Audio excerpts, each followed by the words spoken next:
I'm Neve Cassidy, a former social care worker who, after having my own children, found a calling as a childbirth educator and lactation consultant.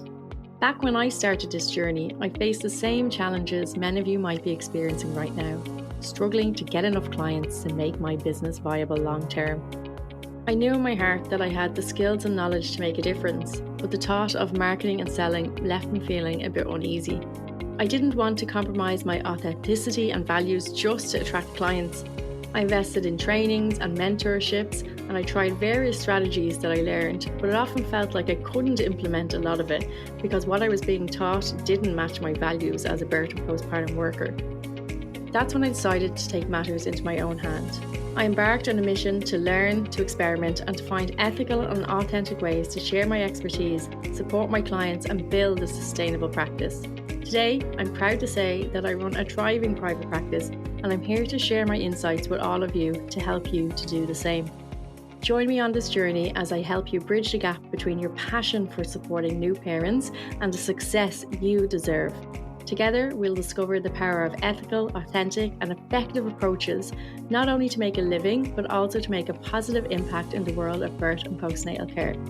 Let's get started on this empowering journey together. Hello and welcome back to the Pregnancy and Postnatal Entrepreneurs Collective podcast. I'm Neve Cassidy and I will be taking you through our episode today. So today we are talking about something that comes up so many times in our Facebook group and in the one-to-one mentoring sessions that I do with people. And that is about, how do I leave my job? So how do I finish up my full-time work and make my pregnancy or postnatal business support me so that I can support my family? So that's what we're going to look at today. And it's a topic that's really close to my heart as well, because it's something that I went through. So I used to work full-time as a social care worker. I was in a management position in my job. And when I started teaching childbirth education classes, it was very much something I did on the side. And I didn't have as much time to commit to it as I would have liked. And I also found it really hard to get enough people to come to my classes for me to ever think that I could make birth and pregnancy work a full-time career for me. So I have been there too. I understand all of those fears that go along with trying to think about leaving your job and just how complicated that can be and how scary and exciting it can also be. So when we're thinking about, can I or will I leave my full-time job? One of the main considerations has to be finances. So will I be able to support myself with the income I'm making in my own business so that I can leave my full-time job? So in most cases, people don't need to have completely replaced their income before they leave, but you do have to have a think about the numbers and what is it that you will need to earn to be able to support yourself or support your family or have the lifestyle that you are hoping for. So let's say, for example, in your full-time job, you earn $45,000. So then you need to think about, do I need to fully replace my income? Or am I able to live on a little bit less, or do I need a little bit more? So your first point of action is to find out how much money you need to earn. So once you've spent some time thinking through how much money you need over an entire year to support yourself, to support your family, or to have the lifestyle that it is that you're looking for, the next thing we need to think about is, how much can we actually work? So we're going to put our figure of $45,000 a year to the side for the moment and now start thinking about, how much can you actually work and how much do you want to actually work? So a lot of people might think, well, I'm happy enough taking 4 weeks off a year, 2 weeks at Christmas, 2 weeks in the summer, and therefore I'll work 48 weeks of the year, 5 days a week. So therefore I can see this many clients and I can make this much money. But that's not the reality for most people. We need to build in some buffers as well. So if we're saying that we're happy to only take 4 weeks holidays or vacation a year, there's also going to be times where we just can't work because things just come up. So it's important, I feel, to build in at least another 2 weeks worth of a buffer into this calculation. So 2 weeks where appointments might come up, things that happen where you just can't work, or that you have things that you want to do that don't include work. So now we're down to working for 46 weeks of the year. And then if we're going to work 46 weeks, how many days a week do we want to work? We'll do an example. So maybe I'm a postnatal doula in this example, and I know I can't work 5 days a week because I have other commitments, maybe one day a week, or I can't work weekends. And I also know that I need to work on my business for at least one day a week. So paperwork, advertising, marketing, networking. So at maximum, I can work 4 days a week of those 46 weeks. And I can fit in, if I'm going to do it full time, I can fit in maybe 6 hours work. So that might be 2 3 hour shifts with different clients and allowing for some travel time. So I'm gone from the house for 8 hours a day, but I'm being paid for 6 hours a day.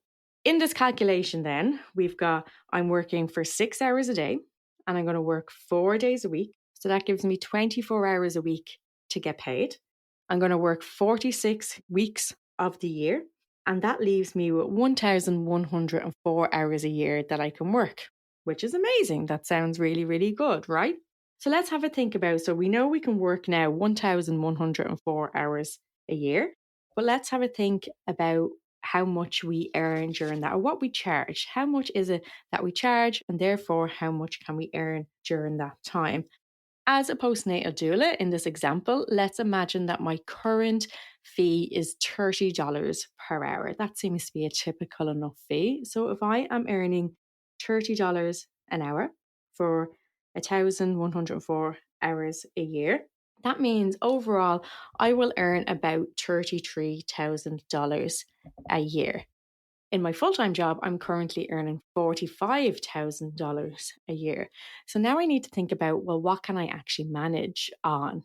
So if I've added up all of my budgetary stuff, everything that I feel that I can manage, but I still need to earn $40,000 a year, then we now have a discrepancy between what I can realistically earn, even if I'm fully booked every day of the week that I'm available to work, versus what I'm actually earning. So that's a $7,000 difference. So if when you do your own calculations, you're coming up with something like that, then you need to consider, well, what else can I do to make the money that I need to survive before I start thinking about leaving my job? So one of the easiest things to do is to increase your prices.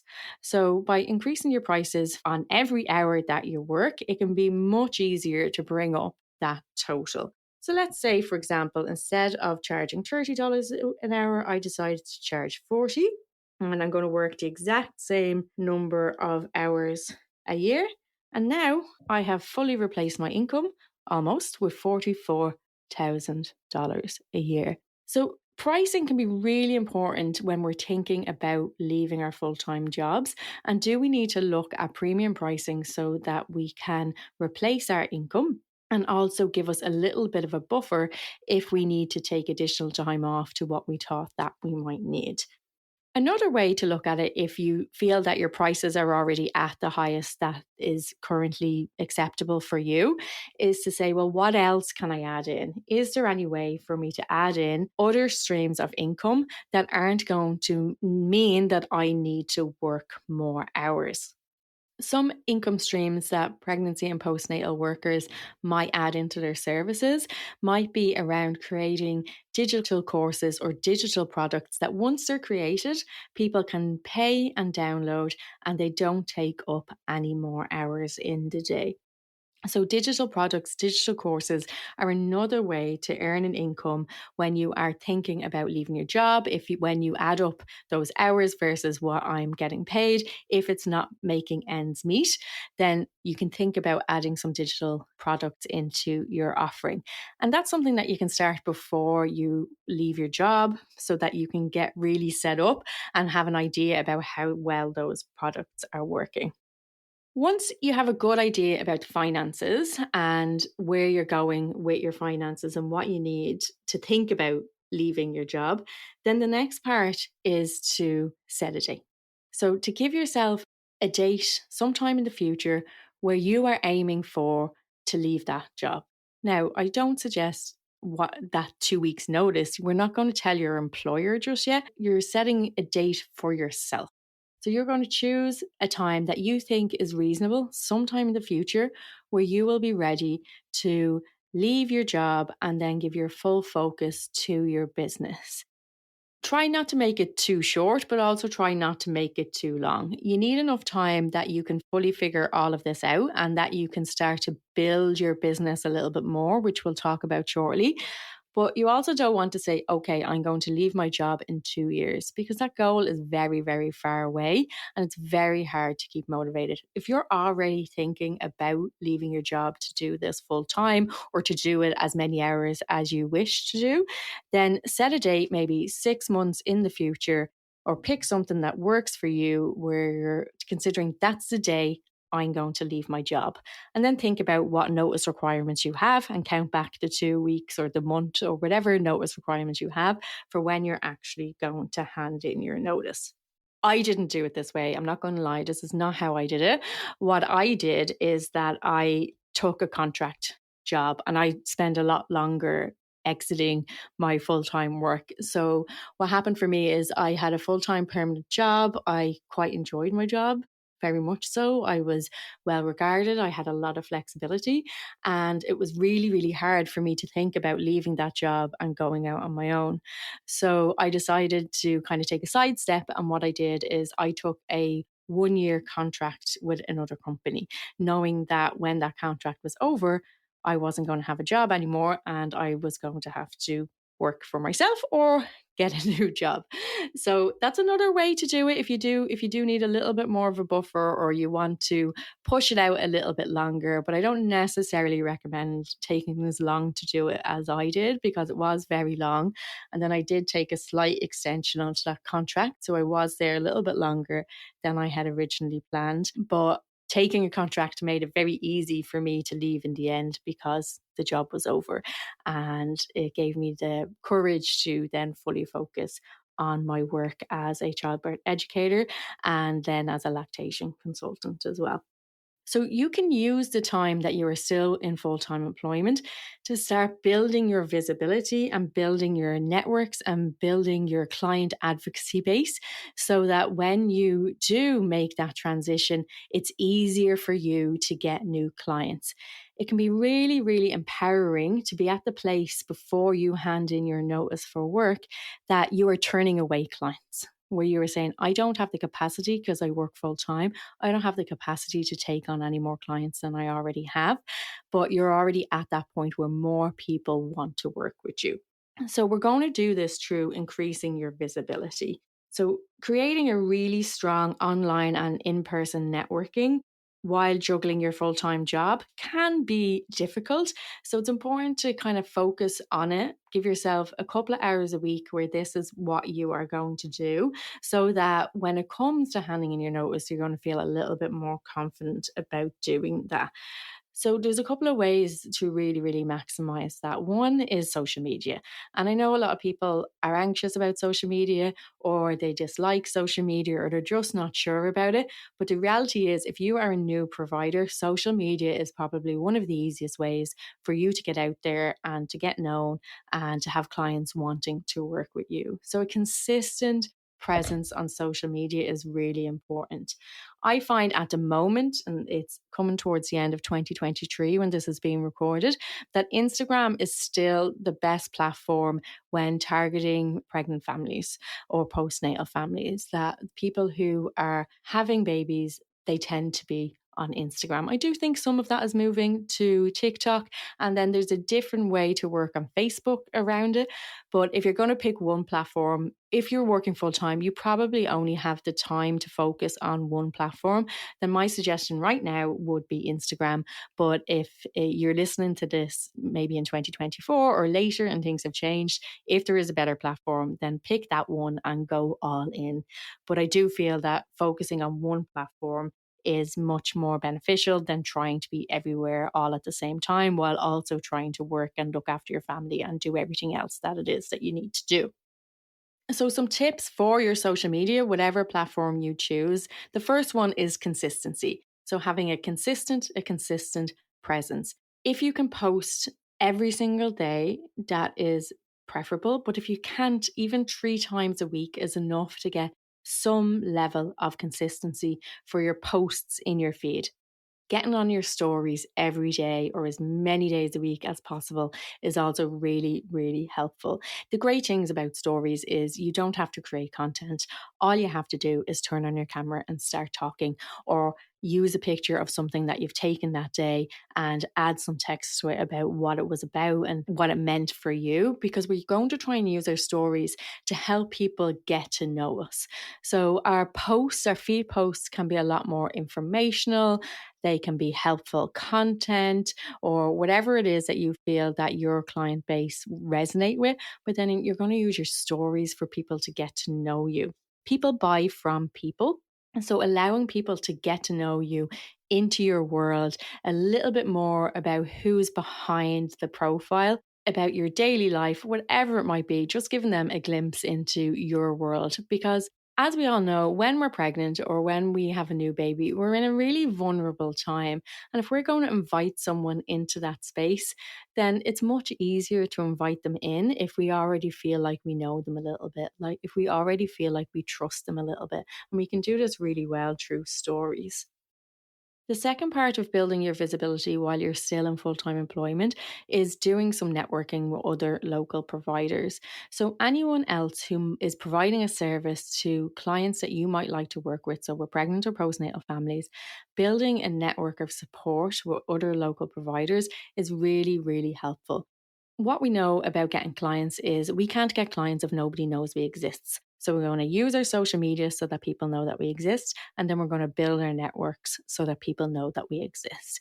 So by networking with other providers in your area, when they have someone who needs a postnatal doula or needs a childbirth education class, you want that you are top of their mind for a referral or for letting people to know who is providing those services in the area.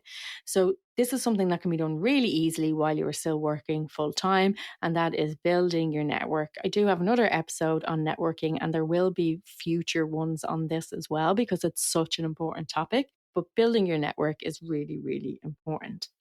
And then, lastly, about building your visibility is using any clients that you do serve during your full time employment as advocates for you. So, providing a really, really amazing service to them. And then at the end of that service provision, asking them for testimonials. If you can get video testimonials, even better. But if not, getting a written testimonial for every client that you serve so that you can then use that as social proof that you're good at what you do and that people will want to work with you and not with somebody else who's doing the same thing down the road. So we've figured out how much money we need to earn. We've figured out how many hours a week and a year that we can work once we give up our full time job. And while we're still working in our full time job, we are going to build our visibility through our social media. We are going to make sure that every client that we do work with becomes an awesome advocate. And then we're going to start networking with other providers in the area. Another way to really boost both your networking and your visibility on social media is to start doing some collaborations with that network.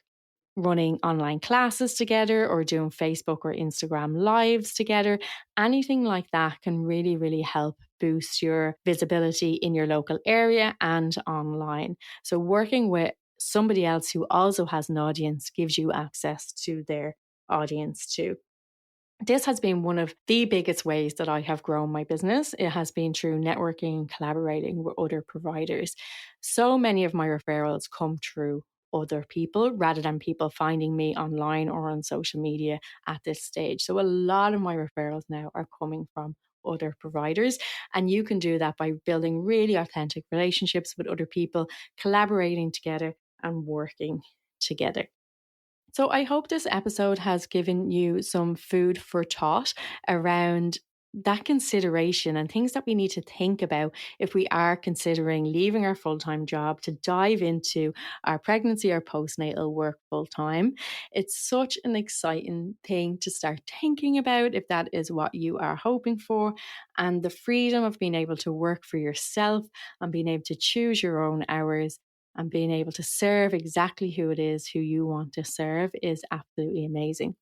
So if this is something that you're thinking about, come join us in our Facebook group to talk, to chat. Tell us if you've set your end date, or send me a DM on Instagram, or you can tag this podcast episode in your stories. Let me know you've been listening to it, and I will write back to everybody who gets in touch, and I'd love to hear from as many of you as possible. Also, if you have enjoyed the episode, don't forget to subscribe and to leave a 5-star review. I would love to hear your thoughts on the podcast and the episode. Have a lovely rest of your week, and I'll speak to you soon.